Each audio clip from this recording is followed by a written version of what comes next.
ಗಂಡ ಹೆಂಡತಿ ಬಾಂಡಿಂಗ್ ಚೆನ್ನಾಗಿರೋದಕ್ಕೆ ಒಂದಿಷ್ಟು ಟಿಪ್ಸ್ ಕೊಡಿ ಅಂತ ಕೇಳ್ತಾರೆ. ಏನಂತ ಹೇಳೋಣ? ಇಲ್ಲೊಬ್ರು ಕೇಳ್ತಾ ಇದ್ರೆ ಲವ್ ಮ್ಯಾರೇಜ್ ಬೆಸ್ಟಾ ಅರೇಂಜ್ ಮ್ಯಾರೇಜ್ ಬೆಸ್ಟಾ ಅಂತ. ಒಂದು ಕಡೆ ಯಾವುದೋ ಒಂದು ಜಾಗದಲ್ಲಿ ಒಂದು ಚಿಕ್ಕ ಇನ್ಸಲ್ಟ್ ಆಗುತ್ತೆ ನನ್ನ ಹೆಂಡತಿಗೆ. ಅವತ್ತು ಬರ್ತಾ ನಾನು ಹೇಳ್ತೀನಿ, ಇಷ್ಟು ದಿನ ನಮ್ಮ ಮನೆ ರಾಣಿ ಆಗಿದ್ದೆ, ಇನ್ಮೇಲೆ ನಾನು ಊರಿಗೆ ನಿನ್ನ ರಾಣಿ ಮಾಡಿಸ್ತೀನಿ ಅಂತ ಹೇಳಿ. ಫ್ರೆಂಡ್ ಆಗಿದ್ದಾಗ ಭಾಳ ಇನೋಸೆಂಟ್ ಥರ ಇಲಿಮರಿ ಥರ ಇದ್ದೋಳು ಮದುವೆ ಆದಮೇಲೆ ಬಾಲ ಬಿಚ್ಚಿದ್ಲು. ಇಲ್ಲಿ ಯಾರೋ ಕಾಮೆಂಟ್ ಮಾಡಿದ್ದಾರೆ, ನೀವಿಬ್ರು ಜಗಳನೇ ಆಡಲ್ವಾ ಅಂತ. ಅಲ್ಲಿ ಯಾರು ಕಪಲ್ಸ್ ಮಧ್ಯೆ ಜಗಳ ಇರಲ್ಲ, ಬಟ್ ಜಗಳ ಓಕೆ, ಈಗೋ ಇರಬಾರ್ದು ಅಷ್ಟೇ. ಅಂದರೆ ನಾವು ಎಷ್ಟೇ ಚಿಕ್ಕ ಪುಟ್ಟ ಜಗಳಗಳೇನೇ ಆಡಿದ್ರು ಅದು ಒಂದೇ ದಿನದಲ್ಲಿ ಮುಗಿದೋಗುತ್ತೆ. ನೆಕ್ಸ್ಟ್ ಡೇ ಕ್ಯಾರಿ ಫಾರ್ವರ್ಡ್ ಆಗೋದಿಲ್ಲ. ಮತ್ತೊಂದು ಕಮೆಂಟ್ ಮಾಡಿದ್ರು ಒಂದು ಸ್ವಲ್ಪ ದಿನದಿಂದ, ನಿಮಗೆ ಕಿರಣ್ ಸರ್ ಮೇಲೆ ಕೋಪನೇ ಬರಲ್ವಾ ಅಂತ.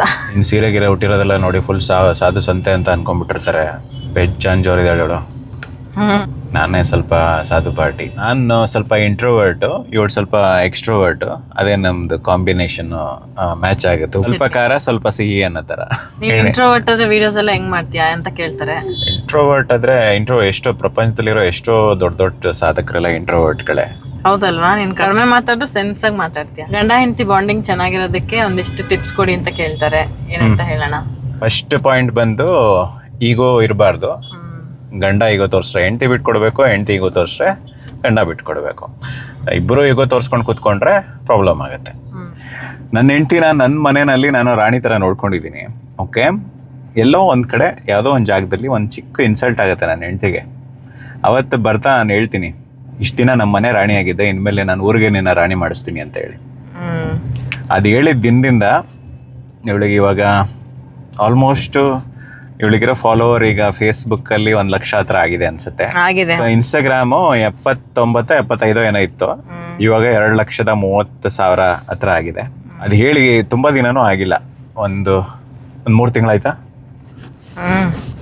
ಒಂದು 3 ತಿಂಗಳಾಗಿಲ್ಲ, ಒಂದು 3 ತಿಂಗಳ ಹತ್ರ ಅನ್ಸುತ್ತೆ ಅಷ್ಟು. ಸೊ ಮ್ಯಾನಿಫೆಸ್ಟೇಷನ್ ವರ್ಕ್ ಆಗುತ್ತೆ. ಇನ್ನು ನನ್ನ ಮ್ಯಾನಿಫೆಸ್ಟೇಷನ್ ಇನ್ನೂ ದೊಡ್ಡ ಲೆವೆಲಲ್ಲಿದೆ. 1 ಮಿಲಿಯನ್ ಫಾಲೋವರ್ಸ್. ನನಗಿನ್ನ ಮುಂಚೆ ಇವಳು ರೀಚ್ ಆಗ್ತಾಳೆ. ಬರೆದು ಇಟ್ಕೊಳ್ಳಿ. This is how. ಈಗ ಇರಬಾರ್ದು ಗಂಡ ಹೆಂಡತಿ ಮಧ್ಯ. ಸೊ ಹೆಂಡತಿ ಜಾಸ್ತಿ ಹೋಗ್ಬಿಟ್ರೆ ನನ್ಕಿನ್ನ ಇದಾಗ್ಬಿಡ್ತಾಳೆ, ಆ ಥರ ಎಲ್ಲ ಯೋಚನೆ ಮಾಡಬಾರ್ದು. ಓಕೆ, ನಿಮ್ಮ ಹೆಲ್ತಿನ ಬೆಳೆಸೋದ್ರೆ ತಪ್ಪೇನಿದೆ. ಸರಿ, ಕುಕಿಂಗ್ ಅನ್ನೋ ಕಂಟೆಂಟ್ ಯೂನಿವರ್ಸಲ್ ಕಂಟೆಂಟ್. ಓಕೆ, ನಂದು ಹೆಲ್ತ್ ಆ್ಯಂಡ್ ಫಿಟ್ನೆಸ್ಸು ಎಲ್ಲರಿಗೂ ಅದ್ರ ಬಗ್ಗೆ ಏನು ಆಸಕ್ತಿ ಇರಲ್ಲ. ಎಲ್ರಿಗೂ ತಿಂದು ಉಂಡು ಮಜವಾಗಿರ್ಬೇಕು ಅನ್ನೋದು ಆಸೆ. ಓಕೆ, ನಂದು ಸ್ವಲ್ಪ ಮೆಚೂರ್ಡ್ ಆಡಿಯನ್ಸ್ ನಮ್ಮನ್ನ ಫಾಲೋ ಮಾಡ್ತಾರೆ. ಸೊ ಅಷ್ಟೊಂದು ಮಿಲಿಯನ್ ಗಟ್ಟಲೆಲ್ಲ ಹೋಗೋದು ತುಂಬ ಸ್ಲೋ ಆಗಿ ಹೋಗುತ್ತೆ ಒಂದಿನ, ಬಟ್ ತುಂಬ ಸ್ಲೋ ಆಗಿ ಹೋಗುತ್ತೆ. ಪ್ಯಾಷನ್ ಇರಬೇಕು. Okay, so for example cooking ಏನೋ ಯಾರು ಬೇಕಾದ್ರೂ ಮಾಡಿಬಿಡ್ಬೋದು. ನಾವು ದಿನ ಮನೇಲಿ ಕುಕ್ ಮಾಡ್ತೀವಿ, ವಿಡಿಯೋ ಮಾಡ್ತೀವಿ ಅನ್ನೋ ಥರ ಈಸಿ ಇಲ್ಲ. ಓಕೆ, ಕುಕ್ಕಿಂಗು ಅದನ್ನ ಹೆಂಗೆ ಪ್ರೆಸೆಂಟ್ ಮಾಡ್ತೀವಿ ವಿಡಿಯೋದಲ್ಲಿ ಅನ್ನೋದು ಇಂಪಾರ್ಟೆಂಟು. ಒಂದೊಂದು ವಿಡಿಯೋಗೆ ಒಂದು 3-4 ಅವರ್ ಟೈಮ್ ತೊಗೊಳುತ್ತೆ. ನಾವು ಜನರಿಗೆ ವ್ಯಾಲ್ಯೂ ಕೊಡಬೇಕು ಅನ್ನೋ ಒಂದು ಇಂಟೆನ್ಷನಿಂದ ನಾನೀಗ 8 ವರ್ಷದಿಂದ ಜನರಿಗೆ ಎಜುಕೇಟ್ ಮಾಡ್ತಿದ್ದೀನಿ ಫ್ರೀಯಾಗಿ. ಎಜುಕೇಷ್ನಲ್ ವೀಡಿಯೋಸು, ಅರ್ಥ ಆಯ್ತಾ? 8 ವರ್ಷದಿಂದ ಇವತ್ತಿನವರೆಗೆ ನಾನು ಒಂದು ಪ್ರಮೋಷನು ಮಾಡಿಲ್ಲ ಆ ಥರ. ಇನ್ನು ಇವಳಿಗೆ ನಾನು ನ್ಯಾಚುರಲ್ ಫುಡ್ಗಳು ಏನೇ ಇದ್ರೆ ಪ್ರಮೋಷನ್ ಮಾಡು, ಪರವಾಗಿಲ್ಲ. ಯಾಕಂದರೆ ನೀನು ನಿಮ್ಮ ಅಪ್ಪ ಅಮ್ಮನಿಗೆ ಸಪೋರ್ಟ್ ಮಾಡೋಷ್ಟಾದರೂ ಅಂದರೆ ಅವಳಿಗೆ ಇದೆ. ನನ್ನ ದುಡ್ಡನ್ನ ಅವಳನ್ನ ಇದು ಮಾಡಬಾರ್ದು. ನಾನು ಸ್ವಂತವಾಗಿ ನಮ್ಮ ಅಪ್ಪ ಅಮ್ಮ ನಾನು ದುಡ್ದು ನಮ್ಮ ಅಪ್ಪ ಅಮ್ಮಂಗೆ ನಾನು ಸಪೋರ್ಟ್ ಮಾಡಬೇಕು ಅನ್ನೋ ಥರ ಅವಳಿಗೊಂದು ಮನಸ್ಸಲ್ಲಿ ಇದೆ.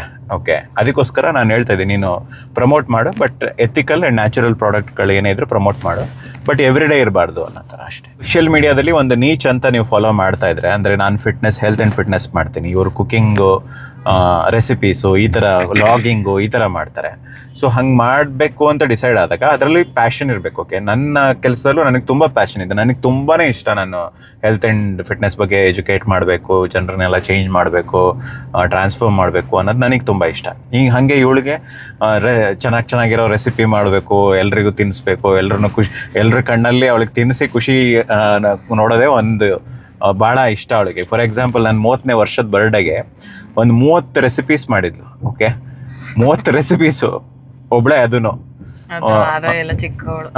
30 ರೆಸಿಪೀಸು ನನಗೆ ಹೇಳ್ತಿರೋದು 10 ವರ್ಷದ ಹಿಂದೆ. ಓಕೆ, ಅವಾಗಿನ್ನ ನಾವು ಇಂಟರ್ನೆಟ್ಟಲ್ಲಿ ಏನು ನಾನು ಇನ್ಸ್ಟಾಗ್ರಾಮಲ್ಲಿ ಸ್ವಲ್ಪ ಕಂಟೆಂಟ್ ಹಾಕ್ತಾ ಇದ್ದೆ ಅಂದ್ಕೊಳ್ಳಿ. ಬಟ್ ಆದರೆ ಇವಳು ಇನ್ನೂ ಅವಾಗೇನು ಇಲ್ಲ. ಫೇಸ್ಬುಕ್ಕಲ್ಲಿ ಒಂದಿಷ್ಟು ಫೋಟೋಗಳು ಅದು ಕುಕಿಂಗ್ ಬಗ್ಗೆ ಹಾಕ್ತಿದ್ಲು ಅಷ್ಟೇ. ಬಟ್ ಅಷ್ಟೊಂದೇನು ತುಂಬ ಅವಾಗೆಲ್ಲ ಈ ಥರ ಇರ್ಲಿಲ್ಲ ಬಿಡಿ ಕಂಟೆಂಟ್. ಯೂಟ್ಯೂಬ್ ಮಾಡಿದ್ದೆ ಅನ್ಸುತ್ತೆ, ಯೂಟ್ಯೂಬ್ ಮಾಡಿದ್ಲು. ಓಕೆ, ಅಂದ್ರೆ ಪ್ರಾಪರ್ ಆಗಿ ಮಾಡಿರ್ಲಿಲ್ಲ. ಸೊ ಹಂಗೆ ಯಾವುದೇ ವಿಷಯದಲ್ಲಿ ನೀವು ಪ್ಯಾಷನ್ ಇದ್ದು ಇದ್ರೆ ಮಾಡ್ಬೋದು ಅಂತ. ಸೊ ಆ ಪ್ಯಾಷನ್ ಅನ್ನೋದು ಇವತ್ತು ಹುಟ್ಕೊಂಡಿಲ್ಲ ಅವಳಿಗೆ. ಇವತ್ತು ನಾನು ಫಾಲೋವರ್ಸ್ ತೊಗೋಬೇಕು ಅಥವಾ ಫೇಮಸ್ ಆಗಬೇಕು ಅಂತ ಇವತ್ತು ಬಂದಿರೋದಲ್ಲ. ಅದು ಬೈ ಬ್ಲಡ್ಡಲ್ಲೇ ಇದೆ ಅವರಿಗೆ ಕುಕಿಂಗ್ ಇಂಟ್ರೆಸ್ಟ್. ಇವಾಗ ನಾನು ಅವಳಿಗೆ ಶೆಫ್ ಗಿಫ್ ಎಲ್ಲ ಕಲಿಸ್ಬೇಕು ಅಂತಿದ್ದೀನಿ, ಬಟ್ ಅದು ಕಲಿಯೋದಕ್ಕೆ ಟೈಮ್ ಇಲ್ಲ ಆ ಥರ. ಕಲಿತೀನಿ. ಕಲಿತೀಯಾ? ಕಳಿಸ್ಲಾ ಸ್ಕೂಲಿಗೆ? ಮತ್ತೆ ಇಲ್ಲೊಬ್ರು ಕೇಳ್ತಾ ಇದ್ರೆ ಲವ್ ಮ್ಯಾರೇಜ್ ಬೆಸ್ಟಾ ಅರೇಂಜ್ ಮ್ಯಾರೇಜ್ ಬೆಸ್ಟಾ ಅಂತ. ಬೆಸ್ಟ್ ಬಂದು friend come love come arrange marriage. ನಮ್ದು ಅದೇ ಥರ ಆಗಿರೋದು. ಎಲ್ರಿಗೂ ಆ ಥರ ಒಂದು ಅದೃಷ್ಟ ಸಿಗಲ್ಲ. ಓಕೆ, ನಮ್ಮ ಅಪ್ಪ ಅಮ್ಮನಿಗೆ ನಾವು ಅಪ್ರಿಷಿಯೇಟ್ ಮಾಡಬೇಕು ಎಲ್ಲ ಒಪ್ಕೊಂಡಿದ್ದಕ್ಕೆ. ಇನ್ನು ನೆಕ್ಸ್ಟ್ ಬೆಸ್ಟ್ ಬಂದು ಲವ್ ಕಮ್ ಅರೇಂಜ್ ಮ್ಯಾರೇಜು. ಅದ್ರ ನೆಕ್ಸ್ಟ್ ಬಂದು ಅರೇಂಜ್ ಮ್ಯಾರೇಜ್ ಆದ್ಮೇಲೆ ಲವ್ ಆಗಬೇಕು. ಕೆಲವೊಬ್ಬರಿಗೆ ಅದು ಆಗಲ್ಲ, ತುಂಬ ಜನರಿಗೆ ಅದಿರಲ್ಲ. ಆಗ್ಲೇಬೇಕು. ಅರೇಂಜ್ ಮ್ಯಾರೇಜ್ ಆಗಿನೂ ಕೂಡ ಸ್ಟ್ರೇಂಜರ್ ನಮ್ಮ ಅಪ್ಪ ಅಮ್ಮಂದ್ರಲ್ಲ ಹಂಗೆ ಅಲ್ವಾ, ಅರೇಂಜ್ ಆದ್ಮೇಲೆ ಲವ್ ಆಗಿಲ್ವಾ? ಅದೇ ಅರೇಂಜ್ ಮ್ಯಾರೇಜ್ ಆದ್ಮೇಲೆ ಕೂಡ ಲವ್ ಆಗಿಲ್ಲ ಅಂದರೆ ಪ್ರಾಬ್ಲಮ್ ಅಷ್ಟೇ. ಓಕೆ, ಇನ್ನೊಂದು ಬೆಸ್ಟ್ ಟಿಪ್ಸ್ ಏನು ಹೇಳಬೇಕು ಅಂದರೆ ಮ್ಯಾರಿ ಯುವರ್ ಬೆಸ್ಟ್ ಫ್ರೆಂಡ್. ಅರ್ಥ ಆಯ್ತಾ? She was my best friend. ಆಮೇಲೆ ಬೆಸ್ಟ್ ಫ್ರೆಂಡ್ ಅಂದ್ರೆ ಅಂತ ಯಾವ ತರ ಫ್ರೆಂಡ್ ಹೇಳು? ನಿನಗೆ ಬೇರೆ ಹುಡುಗಿನ ಹುಡುಕೋಷ್ಟು ಬೆಸ್ಟ್ ಫ್ರೆಂಡ್. ಮತ್ತೇನಂದ್ರೆ ಅದೇ ಅಂಗೈಯಲ್ಲೇ ಬೆಣ್ಣೆ ಇಟ್ಕೊಂಡು ತುಪ್ಪ ಕುಡ್ಕಿದ್ರು ಅನ್ನೋ ಥರ ಆಗತ್ತಲ್ಲ, ಆ ಥರ ತುಂಬ ಜನರು ಲೈಫಲ್ಲಿ ಇರ್ತಾರೆ. ಯಾರಾದರೂ ಒಬ್ಬರು ಬೆಸ್ಟ್ ಫ್ರೆಂಡ್. ಮ್ಯಾರಿ ಹರ್. ನಿನ್ನ ಲೈಫ್ ತುಂಬ ಚೆನ್ನಾಗಿರುತ್ತೆ. ಯಾಕಂದರೆ ಮದುವೆ is not always about romance. Okay, ತುಂಬ ಜನರು ಹೆಂಗ್ ಹುಡುಗರು ಅದೇ ಯೋಚನೆ ಮಾಡ್ತಾರೆ, ಹುಡುಗಿ ಎಷ್ಟು ಚೆನ್ನಾಗಿದ್ದಾಳೆ, ರೊಮ್ಯಾನ್ಸು ಇದ್ರ ಬಗ್ಗೆನೇ ಯೋಚನೆ ಇರುತ್ತೆ. ನಾವು ಡಯಟ್ ಕೋಚಿಂಗಲ್ಲಿ ಒಂದು ಡೈಲಾಗ್ ಹೇಳ್ತಿರ್ತೀವಿ, ಏನಂದರೆ ವರ್ಕೌಟ್ ಬರೀ 1 hour ಕೆಲಸ, ಡಯಟ್ ಅನ್ನೋದು 23 ಗಂಟೆ ಕೆಲಸ ಅನ್ನೋ ಥರ. ಹಂಗೆ ಮ್ಯಾರೇಜಲ್ಲಿ ಬಂದು ರೊಮ್ಯಾನ್ಸ್ ಅನ್ನೋದು ಇಟ್ಸ್ ನಿಮ್ಮ ಡ್ಯೂರೇಷನ್ ಅನ್ನೋದು ಗೊತ್ತಿಲ್ಲ. ಮ್ಯಾರೇಜ್ ಈಸ್ ಆಲ್ 23 ಅಂದರೆ ರಿಮೈನಿಂಗ್ ಎಲ್ಲ ಲೈಫಲ್ಲಿ ತುಂಬ ಬೇಕಾಗಿರೋದು ಫ್ರೆಂಡ್ಶಿಪ್ಪು. ಓಕೆ, ಫ್ರೆಂಡ್ಶಿಪ್ ಚೆನ್ನಾಗಿತ್ತು ಅಂದರೆ ನಿಮ್ಮ ಮ್ಯಾರೇಜ್ ಚೆನ್ನಾಗಿರುತ್ತೆ ಅಂತ. ಸೊ ಈ ನಿಮ್ಮ ಮ್ಯಾರೇಜಲ್ಲಿ ಒಂದು ಫ್ರೆಂಡ್ಶಿಪ್ ಇಲ್ಲ ಅಂದರೆ ಆವಾಗ ಸಂಬಂಧ ಸ್ವಲ್ಪ ಅಷ್ಟು ಸ್ಟ್ರಾಂಗ್ ಆಗಿರಲ್ಲ.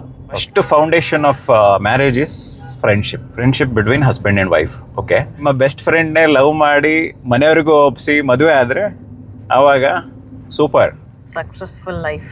ಫೇವ್ರೆಟ್ ಸಾಂಗ್ ಅಷ್ಟೇ.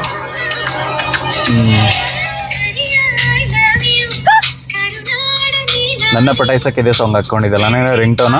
ಯಾರು? ನೀನ್ ನನ್ನ ಪಟಾಯಿಸಿದ್ದು. ನೀನ್ ಪಟಾಯಿಸಿದ್ಮೇಲೆ ನೀನು ಕಪ್ಪಗಿಲ್ವಲ್ಲ, ನಾನೇ ತಾನೇ ಕಪ್ಪಗಿರೋದು. ಅಲ್ಲ, ನೀನ್ ನನ್ನ ಪಟಾಯಿಸಿದ್ಮೇಲೆ ನನಗೆ ಇದು ಇಷ್ಟ, ಕರೆಗೆ ಐ ಲವ್ ಯು ಅಂತ ಆಡ್ ಆಗ್ತಿದ್ದು. ಅವಾಗೆಲ್ಲ ಈಗ 18 ವರ್ಷದ ಹಿಂದೆ ಎಲ್ಲ ನಮಗೆ ರಿಂಗ್ ಟೋನ್ ಹಾಕೋ ಅಭ್ಯಾಸ ಇತ್ತು ಮೊಬೈಲ್ಗೆ. ಹೌದು, ಕಾಲರ್ ಟ್ಯೂನ್ ರಿಂಗ್ ಟೋನ್. ಇವಾಗ ಸ್ಟೇಟಸ್. ಬಟ್ ಇವಾಗ ಟ್ರೆಂಡ್ ಇಲ್ಲ. ಅವಾಗ ಬರೀ ಸಾಂಗ್ಸ್ ಚೇಂಜ್ ಮಾಡ್ತಾ ಇರೋದು ಟ್ರೆಂಡ್. ರಿಂಗ್ ನೀನ್ ಕಾಲ್ ಮಾಡಿದಾಗ ಗೊತ್ತಾಗ್ಬೇಕು ಆ ಸಾಂಗ್ ಅಂತ. ಓ, ಇವಳು ನನ್ನ ಲವ್ ಮಾಡ್ತಾಳೆ.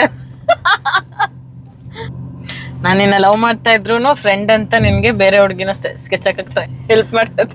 ಮತ್ತೊಂದು ಹಂಗೆ ಏನಿಲ್ಲ, ಎಲ್ಲ ನೀನು ಹೇಳ್ದಂಗೆ ಎಲ್ಲ ಸ್ಮೂತ್ ಆಗಿಲ್ಲ. ನಾವು ಹೊಡೆದ್ಬಿಟ್ಟೆ ನಾನು.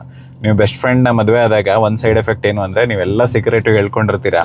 ಓಕೆ, ಆವಾಗ ಅವ್ರಿಗೆ ನಿಮ್ಮ ಮೇಲೆ ಏನು ಕಂಟ್ರೋಲ್ ಇರಲ್ಲ.